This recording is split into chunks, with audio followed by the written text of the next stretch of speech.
These are corn nut brittle toffee cookies. And if you're like, what the hell? Corn nut brittle? Think peanut brittle, but instead of peanuts, corn nuts.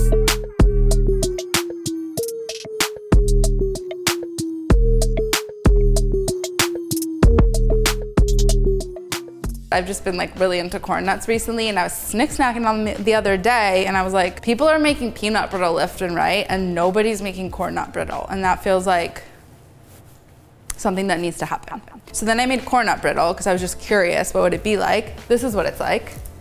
Spoiler alert, it's so fun. It's crunchy, salty corn nuts suspended in a rich, airy, crunchy caramel. You make this brittle, and then you chop it up and you fold it into the cookie dough. And so there's like pops of like crunchy corn nuts within the cookie dough. You also put more of it on top right before they go in the oven, and the sugar around it, like the brittle, melts, and it makes these like toffee, jammy, caramelly pockets on the cookies. And then every once in a while you'll get like a whole corn nut. They're not scary. Brittle maybe sounds scary. It's not scary. It takes like 10 minutes. Super easy. First thing we're gonna do is brown our butter because it's gonna take a while for that to cool down, and we wanna work with room temperature butter when we make the dough. We are taking 1.5 sticks, which is 12 tablespoons of unsalted butter. And the best practice for browning butter is to cut the butter into chunks like this so that they melt evenly. If you just like go ahead and throw a whole stick of butter in a pot, the outside bit's brown and the inside bit hasn't melted, and it's just not a best practice. So here we go, half of it going into this saucepan, and then we're gonna set it over medium heat. So I'm reserving 3 tablespoons of this butter for the corn nut brittle, which we're going to make next. Best practice for browning butter is to have a whisk handy and to basically like constantly stir it, because as the milk solids start to brown, they tend to stick to the bottom of the pan. And this way you're keeping everything moving constantly. Everything's gonna brown really evenly, and none of it will settle and stick to the bottom. You will know when it starts to brown because you will smell it. It smells like the smell when toast comes out of the toaster oven, and you're like, what's that? Brown butter, it's brown butter. So the first stage here is that the butter has melted, and now all of this foam is rising to the top. I'm whisking. Eventually, the foam is going to bubble off. As you see, it's starting to happen now. And that's all of the moisture evaporating out of the butter. And what's left is just pure fat. And now the milk solids in the butter will start to toast and turn brown.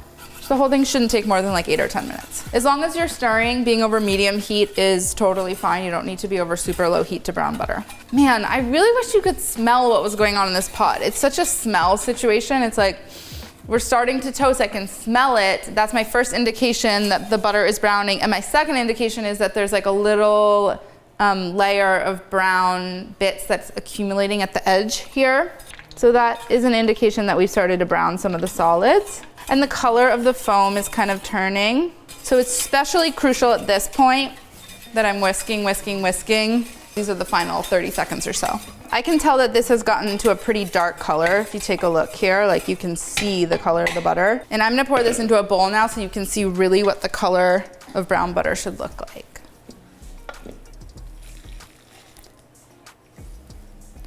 Brown butter.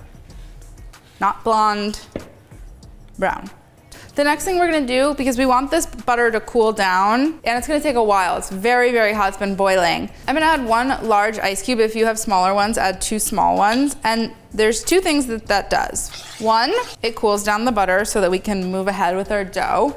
And 2, it introduces a little bit of liquid into the cookie dough. And we actually want that because it's going to make our cookie like more pliable and chewy. It will yield a chewier crumb, which is my kind of cookie. It's got like wrinkly, chewy interior and crispy exterior, which for me is like the perfect cookie. We're just gonna let that finish melting and cooling down. And while that happens, we're gonna make the corn nut brittle, which happens entirely over at the stove. What you need is corn nuts, like from the bag, the snack, granulated sugar, baking soda, and salt.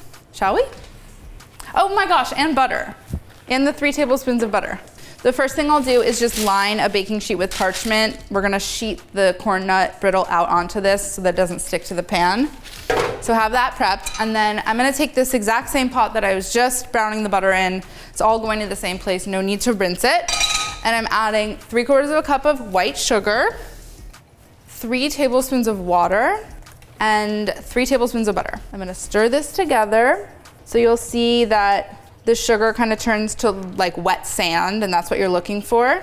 Medium-high heat, and just stir this until it comes to a simmer. Now that we are boiling, we're gonna stop stirring because we don't wanna disrupt the formation of this caramel. It can get a little funky if you get in there and start stirring things. So now I'm gonna reduce it to medium and just let this mixture burble and boil, and eventually you will see that it's gonna start to turn like a deep amber color.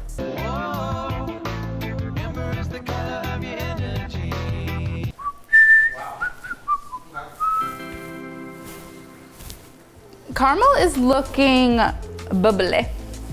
It's pretty bubbly. The water is cooked off, so now it's like really thick. This is looking good. So this is like about where you wanna stop.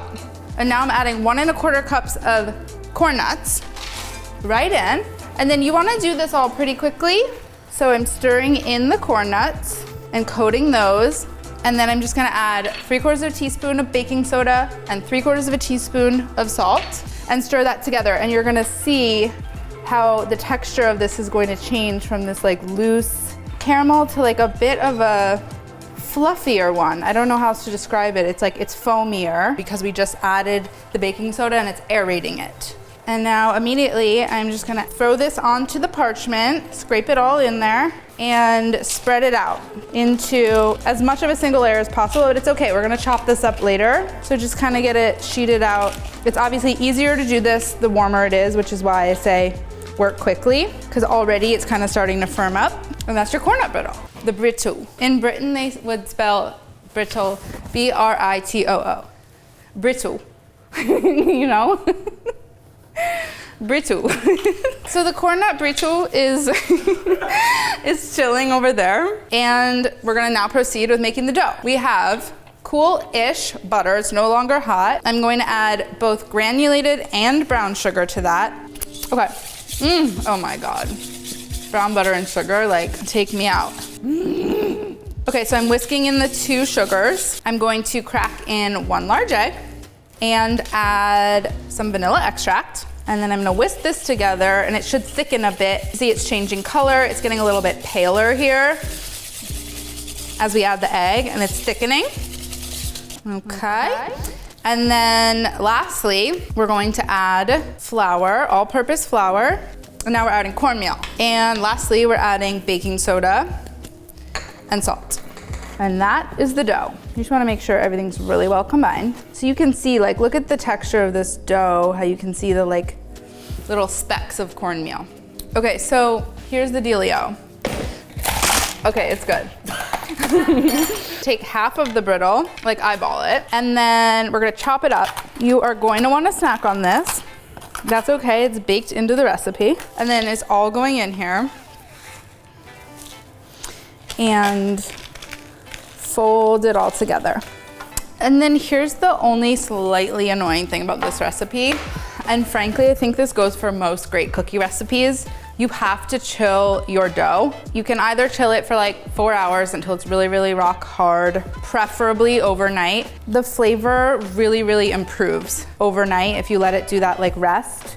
You will taste the like toffee caramel flavor that much more. So what I'm doing is I have a 2-ounce scoop, which is a 1/4 cup scoop, and this is an ice cream scoop, and I'm just scooping all of the cookies onto a sheet, and you'll see that I am putting them right next to each other. I would never bake them like this, but this is a great way to just make a compact sheet of cookies that you can then chill until you're ready to bake, and then you'll space them out. I'm going to cover these lightly with just a little bit more parchment paper, and then throw them in the fridge. These have been chilling overnight. The balls are very, very cold and hard. It's crucial that you put cold dough into the oven because that will affect their spread. I usually bake 4 on every sheet tray, and it sucks when your cookies are all on a baking sheet and they turn into one big cookie. And then I'm just taking the rest of this brittle and breaking it into bigger pieces and topping it. I'm gonna put like a couple pieces on each one. And the brittle's going to melt in the oven and kind of like sink into the dough. And you'll see that some of it will fall and the caramel will like pool off the sides of the cookies, which is cool because then you'll get like these crisp, shattery caramel moments. And I'm going into the oven at 350 for about 10 minutes, at which point we will flip and rotate the pan. Fun things are happening in here, coming out of the oven. You can see that they have spread substantially and the toffee brittle situation has melted. One thing that you can do if you really like that like ripply, wrinkly, sunken effect is, and don't be alarmed here, you can slam down on your baking sheet as soon as it comes out of the oven because it basically collapses all of the air that you have created inside the cookie. So if you're more into that like crispy, chewy, and less cakey, airy, this is a fun thing to do. It's just fun. Is that because these are toffee cookies, the toffee is gonna spill out everywhere and it may affect the shape of the cookie. And what you can do when they come out of the oven, if they're misshapen like this one, little crazy guy, you can just scoot while it's still warm. You can scoot the cookie back into the shape that you want it to be in. So you can essentially force it back into a perfect round. That is true of all cookies. The last thing that we do pretty much always with cookies in this household is sprinkle them with flaky salt. I love these cookies so much. I love the way they look. I love the way they taste. I love the way they sound when you're crunching down on them. I love everything about them.